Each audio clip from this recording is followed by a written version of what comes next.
네, 제가 하지 않던 일을 한번 시도해 봤습니다. 여러분들에게 이거 A4 용지 한 장씩 드렸는데요. 설교를 제가 일방적으로 하는 것보다 같이 좀 보면서 하면 좋겠다라는 생각이 들어서 줄여서 한 장으로 만들어 봤는데요. 나중에 제가 자신감이 넘쳐 흐르면 설교 원고를 다 제공을 하고 설교 원고를 같이 보면서 말씀을 나눌 수 있는 그런 날이 오기를 한번 기다려 보면서 오늘 말씀을 함께 나누도록 하겠습니다. 여러분 한번 생각해 보십시오. 우리가 여호수아서를 보면 이제 여호수아가 하나님의 명령을 따라서 요단강을 건너가 그리고 이제 여리고 성 앞에 서게 되지 않습니까? 그런데 정탐꾼들이 얘기해 줬던 것처럼 여리고 성은 굉장히 견고한 성이고 굉장히 높은 정말로 난공불락의 어떤 그런 모습을 갖고 있었는데, 만약에 여러분들의 입장에서 여호수아라면 그 성을 딱 보는 순간 어떤 생각이 들까요? 네?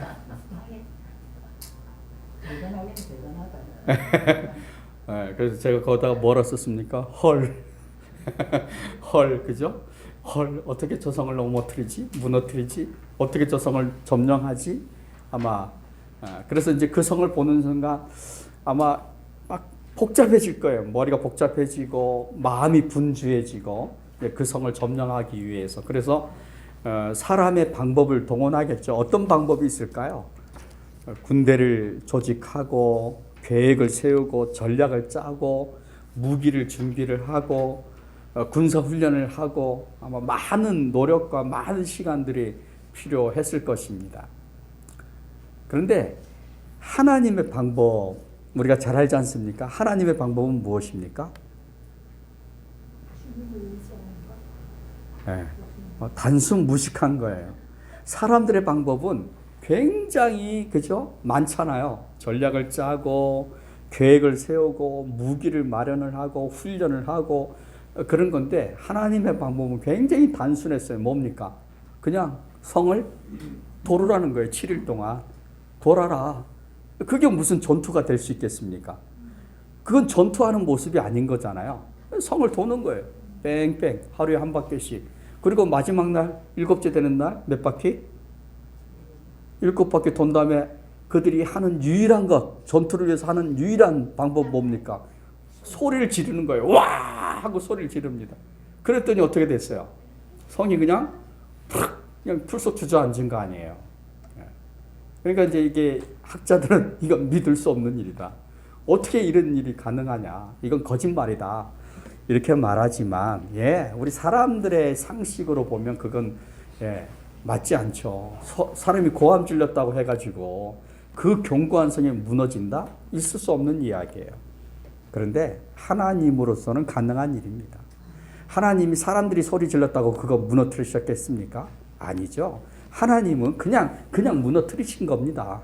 단지 하나님이 하시는 것을 보게 하기 위해서 그 성을 돌게 하시고 소리 지르게 하신 거지, 하나님께서 능력이 없어서 사람들로 하여금 소리 지르게 하셨겠습니까? 그건 아니라고 저는 생각을 해요. 여러분, 오늘 본문 말씀을 보면 예수님께서 이제 이 70인 제자들을 따로 세우셔서 그들에게 하나님 나라가 가까이 왔다라는 것을 이제 선포하라고 명령하시는 장면으로 오늘 본문이 시작되고 있는데요. 자, 그런데 이 세상이 복음에 대해서 호락호락하지 않죠. 호락호락하지 않습니다. 아주 호의적이지 않아요. 배타적입니다. 그리고 오히려 복음을 향해서 강하게 반대하고 그러지 않습니까? 자, 이런 세상에 대해서, 세상을 바라보면서 이 세상은 그러면 복음에 대해서 어떤 태도를 가지고 있는가?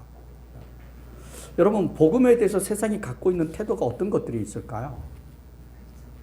네, 배척하죠. 그렇죠. 배척하고 또 뭐가 있을까요? 어떤 태도를 가질까요? 배척만 할 뿐만 아니라 핍박하죠. 핍박하고 믿는 자들을 잡아다가 죽이기도 하고, 지금도 터키나 이슬람권에서는 그런 일들이 이루어지고 있잖아요. 그리고 우리 선교사님도 배척당해서 핍박당해서 어떻게 됐습니까? 중국으로부터 추방당해 나오셨어요. 예. 이게 세상이 갖는 그런 복음에 대한 태도라고 할 수 있는데요. 여러분 오늘 본문 누가복음 10장 13절에서 16절 말씀을 한번 같이 읽겠습니다. 자, 시작. 화이시진저 고라시나 화이시진저 벳세다야 너희에게 행한 모든 권능을 두로와 시돈에서 행하였더라면 그들이 벌써 베옷을 입고 제회에 앉아 회개하였으리라. 심판 때에 두로와 시돈이 너희보다 견디기 쉬우리라. 가버나움아 문교까지 낮아지리라. 너희 말을 듣는 자는 곧 내 말을 듣는 것이요 나를 저버리는 자는 나 보내신 이를 것이니라. 나를 저버리는 자는 나 보내신 이를 저버리는 것이라 하시니라. 아멘. 예. 자, 이게 이제 그 예수님 시대의 벳세다라고 하는 지역이 또 가버나움이라고 하는 지역이 또 고라신이라고도 하죠. 이 고라신이라고도 하는 이 지역이 예수님께 보이고 있는 태도예요. 자, 어떤 태도입니까? 그들은 예수님의 말씀을 들었어요. 자주 들었습니다. 많이 들었습니다. 그리고 예수님이 능력 행하시는 것을 많이 봤습니다. 한두 번 본 것이 아니잖아요. 여러 번. 왜냐하면 예수님이 이 가버나움 벳세다를 많이 지나다니셨던 것 같아요. 예. 그래서 자연스럽게 예수님이 행하시는 그 많은 말씀들 또 기적과 이적을 많이 봤단 말이죠. 그런데 결국은 어떻게 하는 겁니까? 결국은 배척하는 거예요. 예수님을 배척하는 거예요. 믿지 않는 거죠. 예수님을 저버리는 사람들이 되었습니다. 네. 궁금한 거죠. 왜 이 사람들은 예수님을 저버렸을까? 왜 이 사람들은 예수님을 저버리고 그렇게 예수님을 향해서 등을 돌렸을까? 그 이유가 뭘까? 뭘까요? 그 이유가 어디에 있을까요? 저는 그 이유를 15절에서 찾아보는데요. 15절 한번 보십시오. 주님이 안타깝게 하시는 말씀이 무엇입니까? 가버나움아, 네가 하늘에까지 높아지겠느냐? 그죠? 이게 무슨 말이에요? 높아지겠느냐? 이 말은 곧 교만하다는 거 아니겠습니까? 너희가 어디까지 높아지겠느냐? 너희가 어디까지 교만하게 그런 태도를 취하겠느냐? 하고 주님이 지금 탄식하시는 모습이에요. 그들은 예수님의 말씀을 들었고 예수님이 행하시는 기적과 이사를 보았지만 결국에는 예수님을 저버리는 자리에 서 있는데요. 자, 그런데 16절 말씀을 보시면 그들이 예수님을 저버리는 것을 통해서 결과적으로 누구도 저버리게 되는 겁니까? 16절. 자, 16절 같이 읽겠습니다. 시작. 너희 말을 듣는 자는 곧 내 말을 듣는 것이요 너희를 저버리는 자는 곧 나를 저버리는 것이요 나를 저버리는 자는 나 보내신 이를 저버리는 것이니라 하시니라. 예. 예수님을 저버리는 것이 누구를 저버리는 것이라고요? 예수님을 보내신 자. 그분이 누구입니까? 하나님이시죠. 결국은 예수님을 향해서 등을 돌리는 것은 하나님을 향해 등을 돌리는 것이다 라고 말씀을 하고 있는 거죠. 자, 그런데 이게 예수님 시대만의 문제는 아니에요. 여러분, 우리 시대를 한번 생각해 보세요. 우리 시대를 보면 우리가 사는 이 세상은요, 사실 하나님을 저버리는 사람들로 가득한 세상이에요. 믿음의 가치를 추구하는 사람들이 사실은 많지 않은 그런 시대예요. 이 한국 땅에 3만 개 정도 되는 교회, 5만 개인가요? 그죠? 5만 개 되는 교회가 있는데 그 교회 안에 얼마나 많은 성도들이 있습니까? 근데 그 성도들을 한 사람 한 사람 놓고 우리가 냉정한 눈으로 들여다보면 정말로 믿음을 추구하고 하나님 앞에서 의롭게 살기 위해서 몸부림치는 사람들이 몇이나 있겠습니까? 그냥 믿음의 행습은 갖고 있고 신앙의 행습은 갖고 있지만 정말 거기에 집중해서 살아가는 사람들은 그렇게 많지 않은 거예요. 그래서 예수님이 뭐라고 말씀하십니까? 내가 다시 올 때 과연 이 세상에서 믿음을 볼 수 있겠느냐. 이게 예수님의 염려인 거죠. 자, 그래서 우리 사는 세상은 자연스럽게 하나님을 버리고 하나님을 등지는 그런 세상인데, 자, 이런 세상에서 우리는 어떻게 복음을 전해야 하느냐 하는 것입니다. 복음을 어떻게 전해야 하나님을 등지고 살아가는 저 사람들을 다시 돌아서게 할 수 있을까? 이런 악한 세상에서 우리가 복음을 전해야 되는 이유는 또 뭔가? 첫째는 무엇입니까? 첫째는 하나님이 원하시기 때문이다. 하나님이 원하셔요, 그 일을. 악한 세상이니까 우리도 그냥 섞이지 않고 좀 따로따로 살면 좋겠는데, 그런데 하나님이 뭘 원하세요? 우리가 복음 전하기를 원하신다는 겁니다. 여러분 오늘 1절 말씀 한번 보십시오. 1절 말씀에 보면 예수님이 70명을 이제 세상으로 보내잖아요. 어떻게 보내십니까? 2사람씩 짝을 지어서 보내시는 거예요. 그래서 17절 말씀에 보면 이제 그렇게 2사람씩 짝 지어서 각 지역으로 흩어졌던 이 70명의 제자들이 돌아와서 예수님께 보고해요. 보고를 막 하는데 오늘 17절 어떻게 시작합니까? 예수님의 이름이라면 주님의 이름으로 우리가 외쳤더니 귀신들도 우리들한테 항복합니다 하면서 너무너무 좋아하는 거 아닙니까? 놀라운 일인 거죠.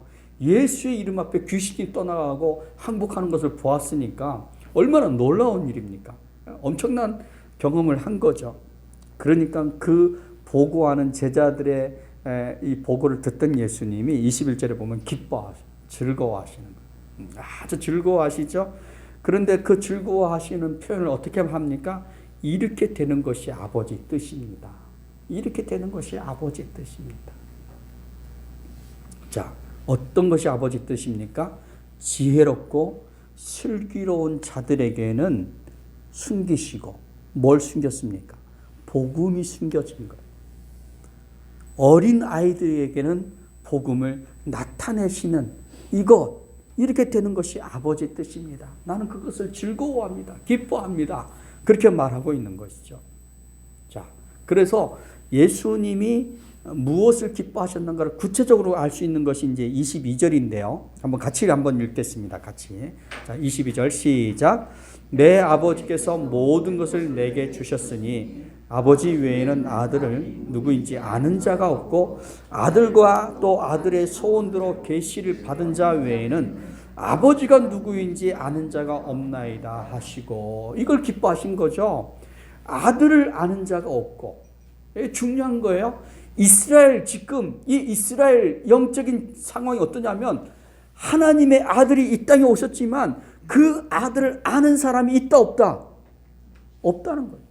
그 아들을 바라보는 사람이 없고, 또 더 나아가서 아버지가 누구인지 아는 자가 없는 이 세상에 예수 그리스도의 이름이 선포됨으로 아들을 알게 되고 아버지를 알게 되는 이 놀라운 영적인 변화가 나타나는 것, 이거를 지금 주님이 뭐하고 있다는 겁니까? 기뻐하고 있다는, 즐거워한다는 것이죠.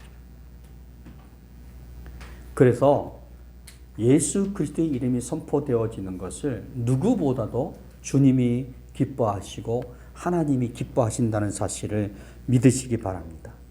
자, 그런데 여기서 누가 그러면 어린애냐라는 겁니다. 누가 어린애입니까?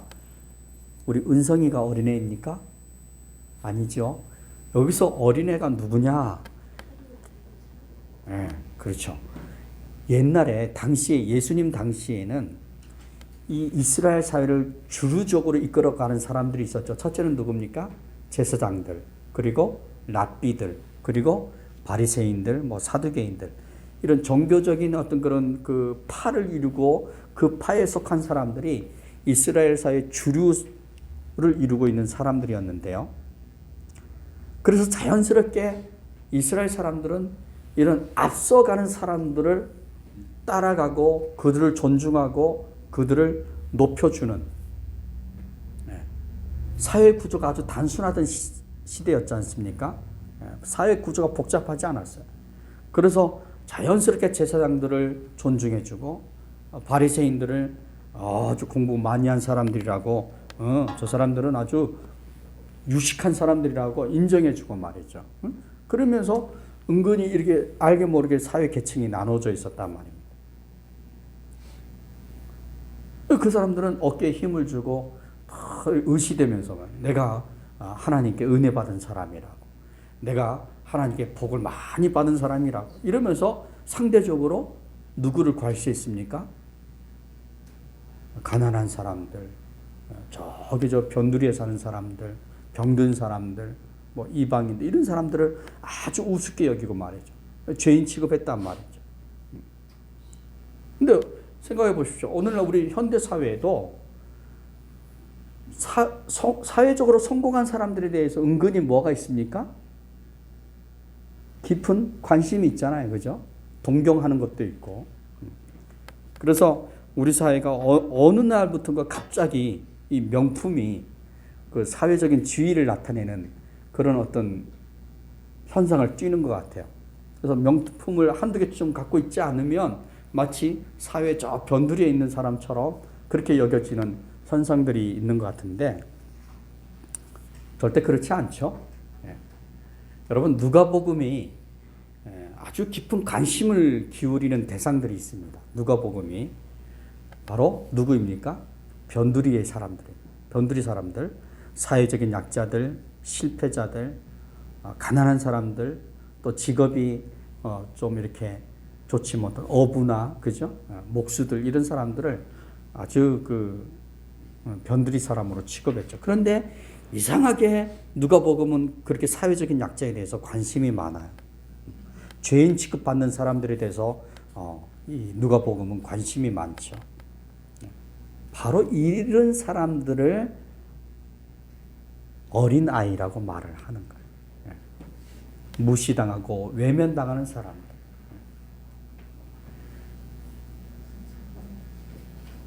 그래서 복음으로부터 변두리에 있는 사람들을 향한 관심. 여러분 전도가 무엇입니까? 전도는 이렇게 복음으로부터 멀리 떨어져 있는 사람들에게 하나님의 아들을 말해주는 것이 전도예요. 하나님이 그걸 기뻐하신다는 겁니다. 그냥 우리가 예수 그리스도를 말해주는 것, 이야기해주는 것, 그죠? 이 70명의 제자들이 나가서 한 일이 무엇입니까? 그냥 예수 그리스도를 얘기한 거예요. 주님에 대해서 얘기한 거예요.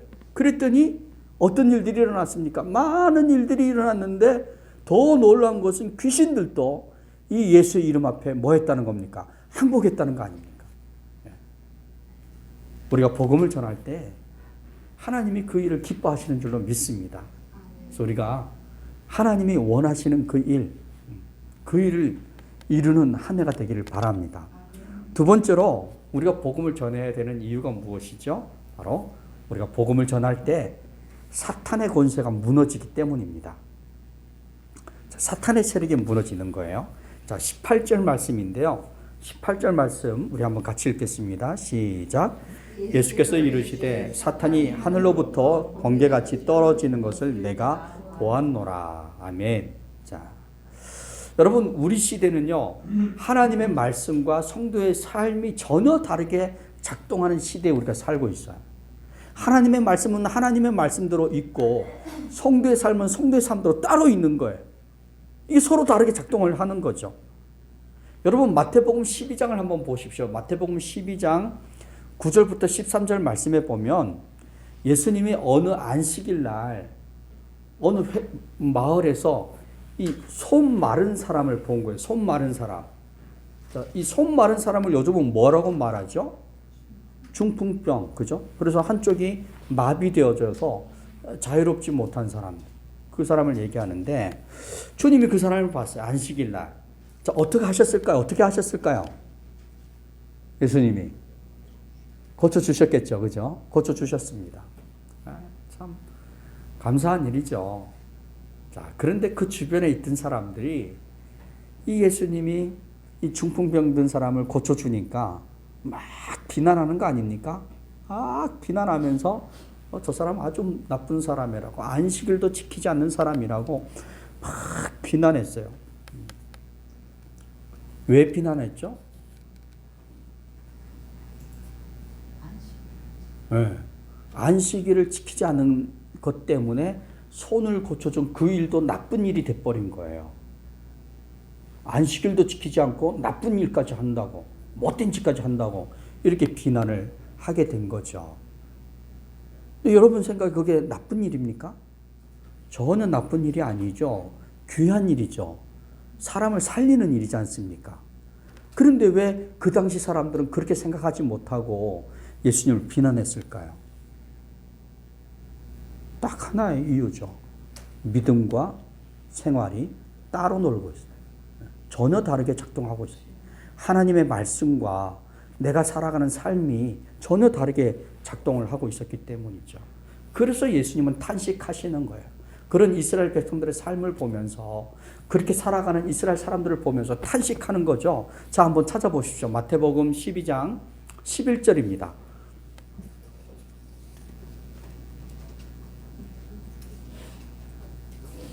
마태복음 12장 11절 한번 같이 읽겠습니다. 시작. 예수께서 이르시되 너희 중에 사람이 양 한 마리가 있어 안식일에 구덩이에 빠지면 구덩이겠느냐. 아멘. 자, 무슨 말입니까 이게? 너희 중에 한번 생각해 봐라. 안식일에, 그죠? 안식일에 양이나 소가 물에 빠져, 웅덩이에 빠져 있으면 가만히 놔두겠느냐? 놔둘까요? 놔두지 않을까요?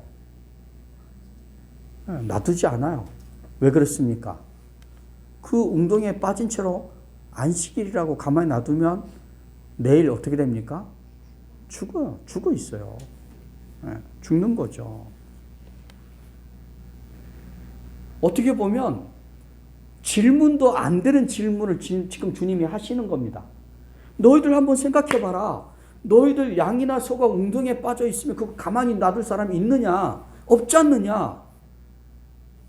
자, 그런데 당신들이 하는 일을 한번 생각해 봐라. 사람이 지금 병들어서 고통당하고 있는데 그걸 가만히 놔둬야 되는 거냐? 안식일이라는 이유로 그 사람을 고치면 안 되는 거냐? 그 사람을 치료하면 안 되는 거냐? 회복시키면 안 되는 거냐? 안 되는 겁니까? 아니죠. 사람은 양보다 소보다 더 귀한 존재지 않습니까? 양 한 마리 죽는 것보다 사람 하나 죽는 게 더 큰 일이지 않습니까? 그죠?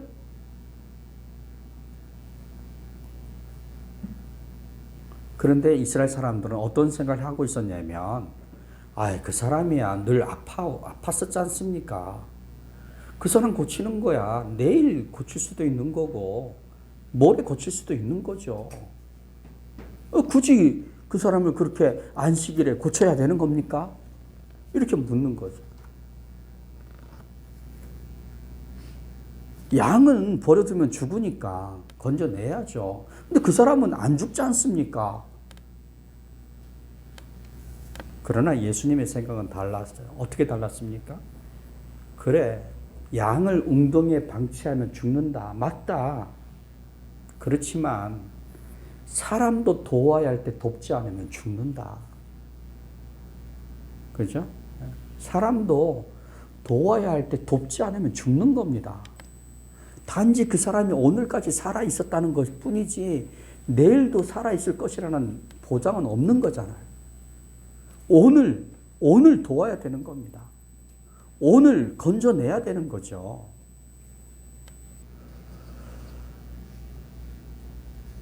사람을 구하는 것은 율법을 어기는 일이고 동물을 구하는 것은 괜찮다라고 말하는 것은요, 악한 겁니다. 그건 악한 거예요. 이 이스라엘 사람들은 하나님의 말씀을 따르는 것보다 자기가 가지고 있는 이 재산의 손해를 지키는 데 더 빠른 거죠. 그죠? 사람을 돌보고 하나님의 말씀을 따라 사는 것보다 내 재산을 지키는 것에 더 빨랐던 겁니다. 그런 태도는 결과적으로 뭘 가졌습니까? 하나님의 말씀과 반대로 살게 하는 그런 결과를 가져온 거죠. 예, 여러분, 우리 시대도 선한 것을 무척이나 찾고 있습니다. 예, 의롭게 살자. 요즘 그 신종 뭐죠? 코로나 때문에 막 온 세계가 시끌시끌하지 않습니까? 근데 이제 얼마 전에 중국의 우한에 사는 교민들을 비행기로 태우고 오는 문제 때문에 천안, 또 진천, 또 아산 시끌벅적했잖아요. 자, 그런데 우리는 어떻게 했습니까? 천안이 그런 거 비난하고 아산이 그 사람들을 안 받아준다니까 어이 아산 사람들 나쁜 사람들인가 보다. 진천 어이 저 사람들 저러면 안 되는데 그게 막상 우리의 일이 되면 어떻게 되겠습니까? 그 쉽지 않은 문제인 거예요. 왜 그렇습니까? 우리의 이기가 있기 때문에. 우리의 이익이 혹시나 침범당할까 봐. 그죠? 선한 일을 미루는 그렇게 하는 것이 맞지만 막상 그 일을 내가 하려고 하면 안 돼. 왜? 내 이익이 손상당할 수 있어. 그죠? 의롭고 정의로운 것을 우리가 구해요. 그런데 그것은 허상에 지나죠. 허상일 뿐이에요. 허상. 겉으로는 선한 것을 추구하고 겉으로는 의롭고 정의로운 것을 구하지만 물질적인 이기심이 세상을 지배하고 있는 거지 않습니까? 우리의 심령을 지배하고 있는 거지 않습니까? 때문에 전도가 중요한 겁니다. 이런 이기심은 다 사탄적인 거예요. 네. 그래서 복음 전하는 일이 중요한 거예요. 우리는 그런 세상을 향해서 하나님의 말씀을 던지는 거지 않습니까? 하나님의 말씀으로 그들의 생각을 일깨우고 삶의 태도를 바로잡고 하나님이 원하시는 것을 따라 살도록 하는 것, 그것이 바로 전도지 않습니까? 복음을 전하는 일이죠. 복음이 전해짐으로써 변화되어지는 역사들이 일어나는 것입니다. 우리가 그렇게 복음을 전할 때 세상은 이기심으로 충동을 하고 이끌어가는 그 사탄의 세력이 무너지는 거죠. 여러분, 하나님의 말씀이 선포될 때 세상은 진리의 비춤을 받게 되는 겁니다. 그리고 그렇게 비춤을 받는 사람들은 빛 가운데로 나오게 될 것이죠. 복음을 전합시다. 복음을 전함으로 사탄의 세력을 무너뜨리고 하나님의 나라를 세우는 그런 삶을 우리가 살 수 있기를 바랍니다. 자, 세 번째로 우리가 복음을 전해야 되는 이유가 뭡니까? 바로 우리가 복음을 전함으로 하나님의 나라가 세워지기 때문입니다. 우리가 복음을 선포하면요, 사탄의 세력이 무너진 바로 그 자리에서 하나님의 나라가 세워지는 거예요. 귀신들이 항복함으로써 그곳에 하나님을 인정하는 것이 세워지는 것 아닙니까? 그죠? 하나님을 인정하게 되는 일이 일어나게 되는 거예요. 예. 여러분 19절 말씀을 한번 같이 보겠습니다. 시작. 내가 너희에게 뱀과 정갈을 밟으며 원수의 모든 능력을 제어할 권능을 주었으니 너희를 예수님이 이 전도자들에게 주신 것이 무엇입니까? 원수의 모든 능력을 제어할 권능을 주셨어요. 원수의 모든 능력. 그 권능은 무엇입니까? 뱀을 짓밟는 거죠. 정갈을 짓밟는 권능입니다. 사탄의 능력을 깨트리는 권능입니다. 이 권능은요, 우리가 주님의 이름으로 복음을 전할 때 나타납니다. 그것이 우리 눈에 보이지 않아도 영적으로 반드시 일어나는 사건입니다. 아멘? 예, 반드시 일어납니다. 우리가 예수 그리스도 이름을 주장하고 예수 그리스도 이름을 선포하고 예수 그리스도 이름을 전할 때 우리 눈에 보이지 않지만 사탄은 그 복음에 짓눌리게 되는 거예요. 사탄은 그 복음에 짓밟히게 되는 겁니다.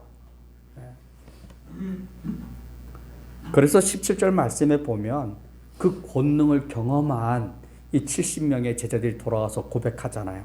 자, 뭐라고 고백합니까? 70인이 기뻐하며 돌아와 이르되 주여 주의 이름이면 귀신들도 우리에게 항복하더이다. 예, 그렇죠. 주님의 이름이 선포되니까 귀신들이 벌벌 떨면서 떠나가는 거예요. 도망가는 거죠. 항복하는 거죠. 그렇습니다. 주님의 이름 앞에 귀신들이 항복하고 사탄의 역사들이 무너집니다. 우리가 사는 이 세상을 돌아보면 사탄의 진이 얼마나 견고한지 모릅니다. 견고합니다.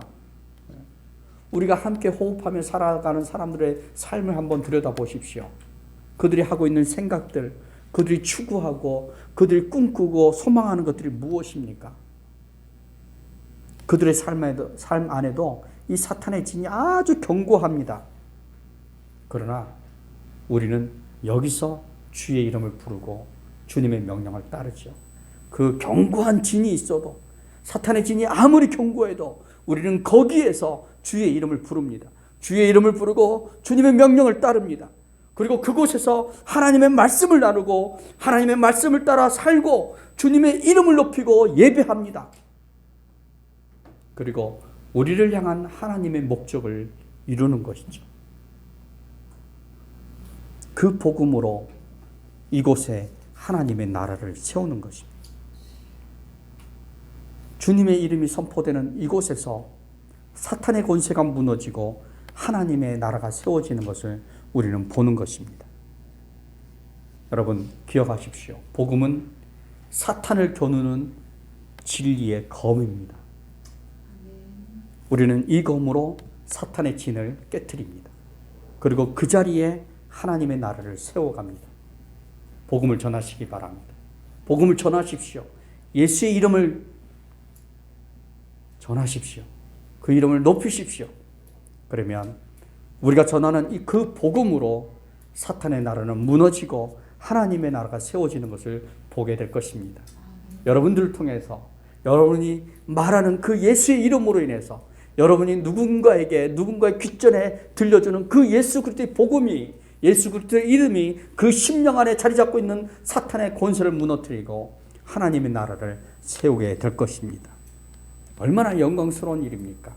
내가 전하는 한마디 예수 그리스도의 이름, 그 이름 안에 있는 복음을 전할 때 사탄의 진이 무너지고 하나님의 나라가 세워진다는 것, 얼마나 영광스러운 일입니까? 그 영광스러운 일을 주저하지 마시고 행하시기 바랍니다. 그러면 하나님은 여러분들이 말하는 그 예수 그리스도의 이름을 통해서 하나님의 나라를 세워가시고 주님의 몸된 교회를 세워가실 줄로 믿습니다. 제가 어렸을 때 가끔 하던 놀이가 있습니다. 요즘 아이들은 그걸 잘 안 하는 것 같아요. 하는 걸 거의 못 봤는데요. 학교 운동장이 널찍하지 않습니까? 아마 우리 김성훈 목사님도 그런 놀이를 좀 많이 했을 텐데, 그 땅 따먹기 놀이 기억나시죠? 해보셨어요? 오, 네. 원을 이렇게 그려놓고 돌멩이 하나를 툭 쳐서, 그죠? 3번 만에 들어오면 그 땅이 내 땅이 되는 거예요. 근데 저는 이상하게 이 놀이를 잘 못했어요.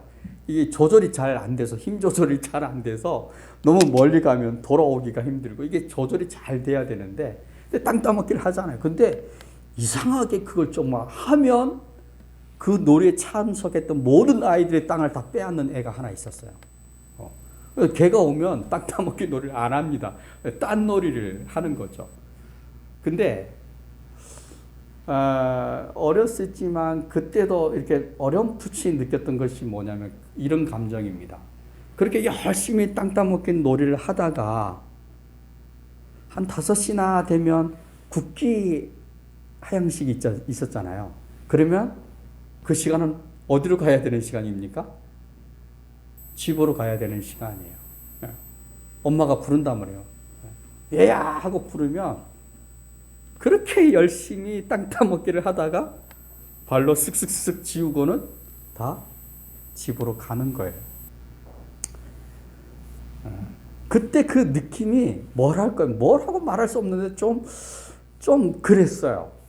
근데 지금 생각해 보면, 야, 우리의 인생이라는 것이 참 이렇구나. 땅 따먹기.